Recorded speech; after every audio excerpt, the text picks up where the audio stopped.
పశ్చిమాసియాలో యుద్ధ మేఘాలు, దేశంలో ఇంధన కొరతపై ఆందోళనలు. ఈ నేపథ్యంలో కేంద్ర ప్రభుత్వం కీలక ప్రకటన చేసింది. ప్రజలు ఎలాంటి ఆందోళనకు గురి కావాల్సిన అవసరం లేదని, దేశంలో ఇంధన భద్రతకు ఎలాంటి ఢోకా లేదని స్పష్టం చేసింది. పెట్రోల్, డీజిల్, గ్యాస్ సరఫరాలో అంతరాయం కలగకుండా పక్కా ప్రణాళికతో ఉన్నామని భరోసా ఇచ్చింది.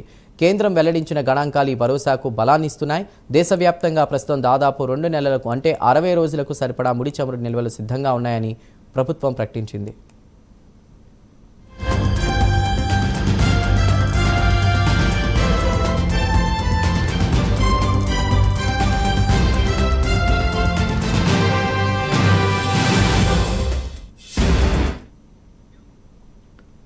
అంతేకాదు రాబోయే మరో 2 నెలలకు అవసరమైనటువంటి చమురు దిగుమతుల కోసం మన చమురు కంపెనీలు ఇప్పటికే విదేశీ సంస్థలతో పూర్తి స్థాయి ఒప్పందాలు కూడా చేసుకున్నాయి. అంటే రాబోయే 4 నెలల వరకు మనకు చమురు కొరత అనేటువంటి మాటే లేదు.